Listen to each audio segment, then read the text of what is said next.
Good evening, good morning, good afternoon. I know this show is seen at so many different times, but we really are Senior Issues, etc. I'm your host, Vita Verdon, and today happens to be the 239th birthday of U.S. Marine Corps. Hip, hip, hooray. And we wish them a very God-blessing, happy birthday. We're so happy that we have such a solid Marine Corps. And what I have is a very solid representation of the Marine Corps with us today that's going to tell us about his experience and a little bit about the Marine Corps. So just hurry up and get your coffee and get a paper and pencil so you can get a website written down. Come and sit down and relax, because this show is for you out there. And I want you to give a warm welcome to Allan Ayers. And Allan, is not only a Marine Corps vet, but he is very actively involved in Veterans Administration Commission. So we're going to find out who he is, where he came from, what he has done, and what he's doing right now. That's a mouthful. Don't you think so, Allan? I do. So first of all, let's start out with, now where were you born? You know, a little bit about yourself. They like to know everything up close and personal. I was born back east. My dad was a New York commuter for many years. Back east where? Suburban New York. Suburban Actually, it was actually Connecticut, but it's suburban New York. It's now a well-known city called Greenwich. Greenwich. Oh, I know. I've heard of that. So I grew up there. My dad was a lawyer in New York, and my mother was a homemaker and an active long-term volunteer. So as I was growing up, I learned volunteering and the importance of giving back. You learned that from your family? From my mother, yeah. So she did it all her life. That's all. She never had a job. She always volunteered. And you went to school back east? I went to a private school back east. Got an outstanding education. Unfortunately, I didn't know what to do with it when I got out of high school, and so I went away to college. Where did you go to? In Colorado. It was an engineering school called Colorado School of Mines. It was mining engineering, and I went there because it sounded like engineering was my bent, and I wanted to be outside. So what better way than to go out and work in mines or somehow doing the mining engineering. It makes sense to me. So how did it go when you went to college? It didn't go very well. Unfortunately, Why? I discovered that engineering wasn't really what I was made out for. And besides, I met my former wife. Love was in the air. And she was a little bit of a distraction. So then you got married? No, not quite then. Not quite then. I left school, left Colorado School of Mines, and joined the Marine Corps. I had always wanted to be in the military. I had thought about it as a lifetime career as an officer, but I couldn't get into Annapolis because of my vision. So when I joined the Marines, that was a way to just, I had to do something after I left college. But I had also been in the ROTC in college, the Army ROTC, which is a reserve officer training, and you do military things while you're in college. So I had that experience when I dropped out. When I joined the Marine Corps, that was very useful, especially in boot camp. We were doing some unusual things in Marine Corps boot camp at the time, and so it helped. It helped my military, my ROTC experience helped. Well, then how long in the Marine Corps before you got married? Only about 2.5 years. Okay, so then you married the one who helped get you knocked out of college originally, huh? Is that a way of putting it? No. That's probably not fair to my wife. Oh, okay, let's change that. You married the one that helped you get into the Marine Corps. She thought I was crazy. She thought you were crazy? She thought I was crazy when I joined the Marines. Really? But you did end up getting married. We ended up getting married. But what happened was when I joined the Marines, I discovered another college program. And so Okay, before we get to the college program, I want to stay with your wife for a minute because you know what I'm looking for? Some smackaroonies right into that camera. How about a birthday salute? No, she won't like that. No, you got to give the, Here's to my wife. okay? And to the kids. I got 3 kids. They'll all be seeing this. To the right, kids. each name you have to give them. Kim, Jessica, and Chris. That's not, good. Not in chronological order. Now, a salute to the birthday for the Marine Corps. Happy birthday to you. Happy birthday to you. Happy birthday, Marine Corps. Okay, now, okay, we got you married. We got the kids kissed. We got all that. And let's start with, before we get into how you went along in the Marine Corps, let's just talk about the Marine Corps, because I know the Army, I see them, boots on the ground. I see the Navy in water. And here's the Marine Corps. Now, like we were talking before the show, that the Marine Corps is a lot smaller than the Army and the Navy. Right. I think that our audience would like to hear about that. Well, when most people think of the Marines, even today, I think they think about the landings in the Pacific in World War II. That's exactly the tough ones. They're tough. They come ashore. They're the first ones that come ashore. Well, the reality is they weren't always the first ones to come ashore, especially in the European theater in World War II. The Army Rangers landed and scaled the walls, and of course you saw all the landings at Normandy and the beaches at Normandy. So we aren't always the first ones to come ashore, but we are small, we are flexible, we can get to places faster than most of the larger units. Now, the Army has units like that now. So. Yeah, but now what is the benefit that the Marine Corps is smaller? What would be the benefit to somebody joining the Marine Corps? Well, what I found in the Marines was because they were smaller, it seemed like it was much easier to discover and get selected to go into training programs. Instead of having, well, the training program I went through, the Navy had 3,000 applicants. The Marines only had 300 applicants. Oh, so that is quite a differential. So that's a lot of difference when they're selecting. It's easier for you when you're going against 300 to 3,000. Right. Yeah. So that is a benefit. And that's certainly a benefit. And you know, I was looking for a commissioning program to become a commissioned officer. But even on training programs for just enlisted skills, motor pool or aircraft fire and rescue, or you know, you find something that you like when you're in. If you don't go ask for it, you'll never get it. But if you go ask for it, very often you'll be able to get it. But you have to ask, and then you have to kind of pursue it. And from my outside observation, the camaraderie in the Marine Corps seems to be a lot tighter than, say, the other branches of the service. Maybe because it's smaller, or is it more intense? Well, boot camp, is that it? The boot camp is more intense. You're never an ex-Marine. You're always a former Marine. A former Marine. You'll often see T-shirts, not as lean, not as mean, but still a Marine. Let's say that again. That's so nice. I'm really impressed that I could even do it the first time. Not as lean. Not as lean. Not as mean. But always a Marine. Always a Marine. Always that a Marine. Is good. So I want to remember that one. So it's kind of fun. Quite frankly, when I left the Marines, active duty, I didn't really think very much about it for my entire professional career. It was when I started becoming aware of the vets and vet needs as I got closer to retirement that I became more conscious, and I've sort of reinstilled some of my Marine Corps flavor. Well, before we get into that, your retirement, we haven't got you into a commissioned officer. We still have you as a private. Way back in 1960 still. Okay, so let's get you in a commissioned officer. Then how did you get commissioned? So this program I found when I finished boot camp was to send Marines and Navy back to college to get technical training.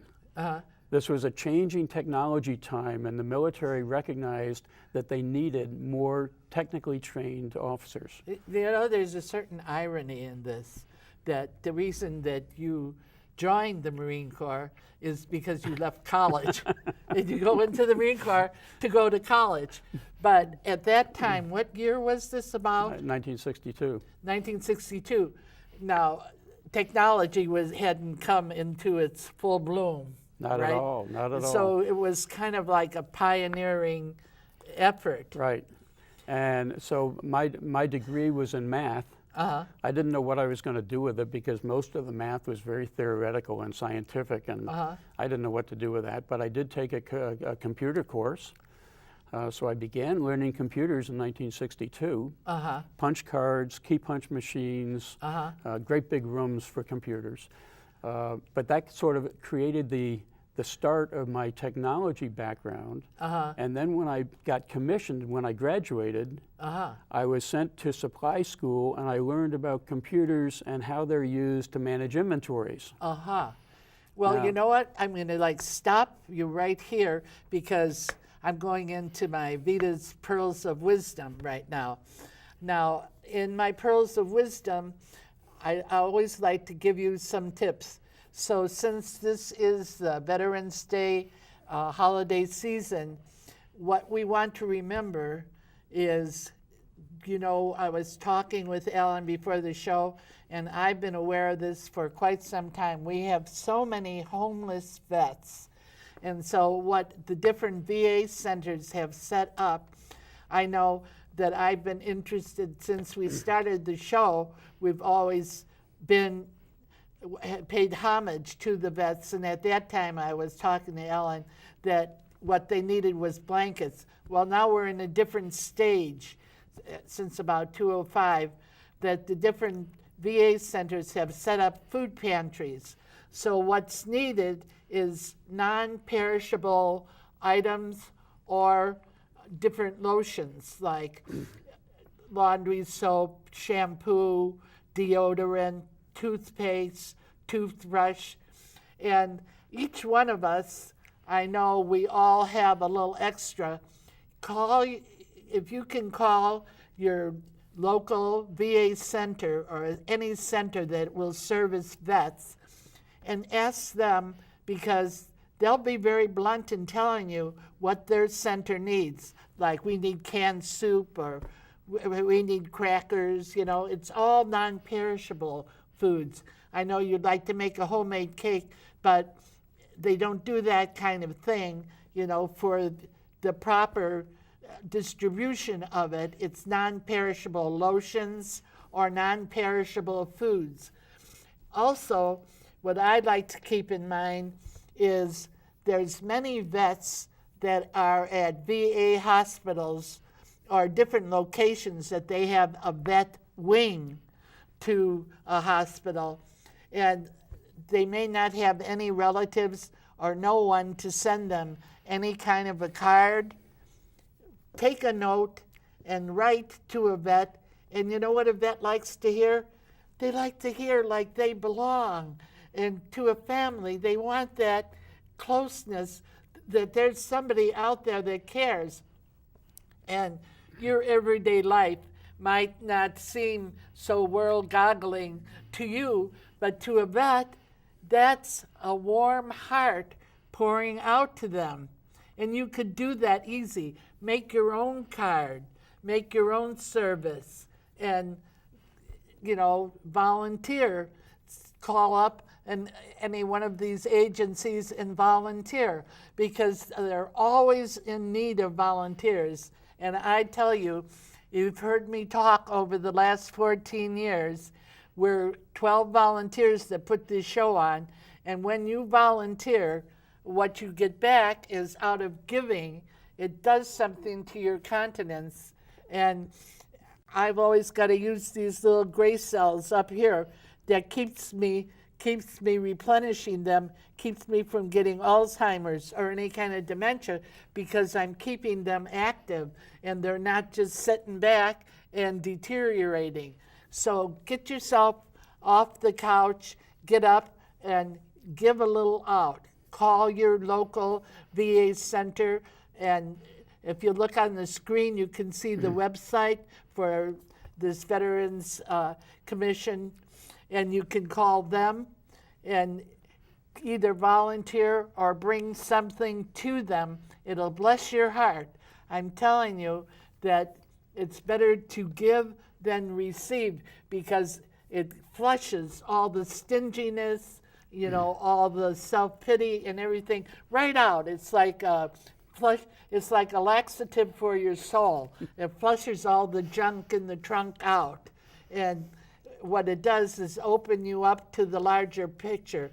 And we're that kind of a country. You know, we always want to keep the vets in mind, because remember, they defended us. Now it's time for us to defend them and help them. Now we're getting back to the story, and where we cut you out is just when you got your commission. All right? Now, on your commission, what were you commissioned as a second lieutenant? I was commissioned as a second lieutenant. Tell us the story about the second lieutenant. You know, the story, what did they consider? What I was telling you was, as a second lieutenant, generally the second lieutenants are brand new to the military. They've gotten a book learning. They're coming fresh out of college. Fresh out of college, they've had a so summer. they don't have any practical learning. No, that's correct. They've had a summer training. They had one summer of out there in the boonies getting dirty and shooting rifles, but they really haven't learned what the military is all about. So it's always in their best interest to listen to the sergeants who report to them officially, but who are the leaders in the organization that they're assigned to. Because these sergeants have had the practicality of the experience of knowing what a Marine is supposed to do, right?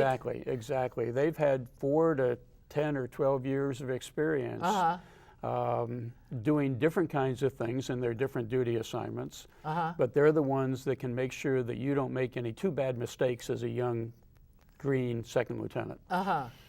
So you got your commission, and then where did you go with this commission? Well, I was stationed originally down in Southern California at Camp Pendleton, which is one of the largest Marine bases here in the U.S.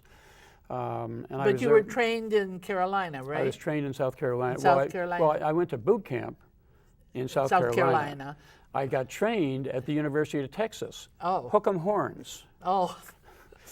University of Texas was a fun place to graduate from. Certainly gave me a new perspective of Texas as a state. But my wife and I both graduated there finally in 1964. So then I went to Southern California. Well, we went to Southern California. And once I got to Southern California, I started learning more about computers in the military. I got a whole training program for computers in the military, and I was there until 1966, and then I went to Vietnam for a year. So I sent my wife back here to the North Shore here in Chicago with our 2 children at that time, and I spent a year, most of it was running a computer installation in Da Nang. So I got back from there right at Christmas time, and that's when I got out of the Marines. So that was my last duty station. And so then you didn't immediately volunteer with the Veterans Association? I didn't look back on my military career or anything for 45 years until I got closer to retirement. And then what? My wife and I were very blessed in my career. We had a couple of boats, and on the second boat, one of the fun things we did was to auction it off an afternoon sale with nonprofit programs. And on one of these nonprofit programs, one of the guests was a former sergeant in the Army, retired, an Afghan vet who spent 3 years in recovery after injuries in Afghanistan. And so, you know, I became very aware of how well he had done, but also I was beginning to get more sensitive about vets who weren't doing as well as he had done, even with his 3 years of recovery. And so when I did retire, I became much more conscious of the need to help vets who were struggling. You had that as a burden. Not as much a burden as just kind of a calling. A calling. I kind of felt like when I retired, I kind of made a commitment to spend my retirement life giving back. Uh-huh. And so part of that give back was how can I help vets? So that's when I started getting more involved with the military again. I never would have had this hat for the 40 years that I was working. So it wasn't until I started getting involved. Now, how did you get this hat? I went to my first military reunion. It was the unit that I was based with in Vietnam. It happened to be in Milwaukee, so it was easy to get to. And I got that hat there. So and that was a Marine Corps unit, so of course it was all Marine. Well, one of the things that I'd like to hit on a little bit is we talked a little before the show, and we talked about, you said that you thought of yourself during your time in Vietnam that you were on the computer, and I know that's different than being on the front line. And I don't know exactly the kind of feeling that you had, but you were feeling something from that, like you hadn't gone all the way or something. And I think that this is an area that as a nation and as a society, we're just opening up to the results that our vets have from the war. And I think that we need to at least start a dialogue on this, about this. Don't you think so? What I struggled with, and I still struggle with it, is I had a very cushy job in Vietnam. I ran an enormous computer installation with air conditioning. I was on a back base that was safe for all except for one weekend. And so when I came back, I never really sort of considered myself a Vietnam vet. That's interesting. I was there for a year, but I never considered myself really a Vietnam vet. I think about the Vietnam vets as the guys that were out in the jungle fighting and in harm's way every day. And many of them didn't come back. My war hero died just a few years ago after suffering from undiagnosed PTSD for most of his returned life. Now, this is interesting because this is what you're telling me from your perspective. And I'm seeing it from a different perspective, not having the opportunity to serve in the armed services, that I see what you did as a pioneering service, because this was the very beginning of the computer skills. I see it that. But it seems that all the applause and all the attention is put on the front lines. And I think it's interesting that we could even have a dialogue on this. You know, it's two different points of view. And I think that we need to talk more about this, because just now our society is recognizing that vets need to go through some kind of change, some sort of rehabilitation on what their experience has been while they've either been in the war or where they've been and what they're coming out with. Don't you? That's true. We hear a lot about PTSD today. Yes. And when you think about PTSD, you really think about the combat situations. Strictly. I think that what happens is all the military who especially go into a combat environment or a combat theater, but even people who are sent off on a 6-month deployment at sea in the Navy, they come back and there's a major change in them and there's a change in their relationship with their family. It took my wife and I probably a year to sort of reconnect and get back together as a couple after I came home. So PTSD can be very severe, what we used to think about as shell shock. On the other hand, it can be a very hidden thing where people don't even recognize that they've changed so much and that they have this conflict within them. Well, as we talked earlier, so many areas need to be explored. Yeah. You know, you mean with the individual vets and, right. and the type of the vets? Yes. Yeah, this is something I've discovered as I've been more involved with vets. When we think about vets, typically as civilians, right. A vet is a vet. Right. Um, But it's not one size fits all. It's not one size fits all. We have old vets, we have young vets, we have college-educated vets, we have high school graduates and high school equivalency. Not just, they didn't make it through high school, but they took the GED test. We have injured vets physically. We have injured vets emotionally or mentally. We have different ranks in what they've had. We have different skills. So we have all sorts of different dimensions to the vets that are coming home. And the focus, of course, is to put vets back to work.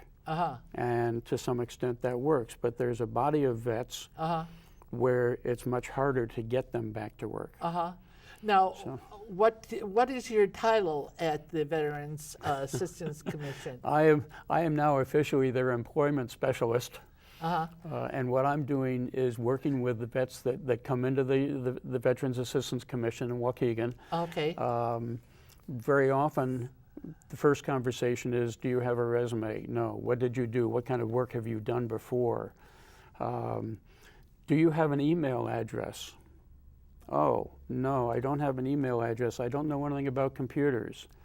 Well, even any kind of a job in a company, if you exclude landscaping, for example, you know, where you can just walk into the office, but any kind of job in a company, if you don't have an email address, you have no way to communicate with the company. Right. So we have a lab there in the Veterans Assistance Commission where I start with, this is a mouse, this is your keyboard, this is your screen. The first thing we're going to do is give you an email address. And then we go from there and start talking about, now, what kind of job do you think you could be suited for? And we start looking there. Oh, well, that's a good thing that you're doing. Now, now, what is it that you yourself are getting out of this from volunteering at the commission? I forgot the phrase I used before, but I guess I was so blessed in my career. I got everything I ever asked for. I had a great family. I had a college education from the military. I had college education, computer training, which was the basis for my whole career. I just, you know, my life has been really good. I had a boat. You know, not very many people have boats, and we had a wonderful time with the boat. So I sort of felt like I had to give back. God wanted me to give back in my retirement, and so the serious part of my retirement, giving back, is the military and working through the Veterans Assistance Commission, particularly on the vets who are struggling. The vets, there are lots of people out there helping the vets who are well educated, who have gotten trained in something, who know where they want to go. It's the vets who don't know where they want to go and didn't get good training. Maybe they were in the infantry, so what they really learned in the military was how to shoot a rifle. Now, they also learned how to be leaders. They learned how to be disciplined, how to react in emergencies. They have a lot of good skills. But those are the soft skills that come along with, now how do we get you into a real job with the hard skills involved? How to connect. Well, you know, this is so good because you have found the key. And each one of us needs to learn this key of how to give back. And so what we'd like you to do is get in touch with any commission, VA commission, and see what you can give back. And when you come to the end of your rope, you tie a knot and you hang on, because the best is yet to come. And what we want you all to do this week, besides volunteering, is catch the spirit. God bless you. We love you.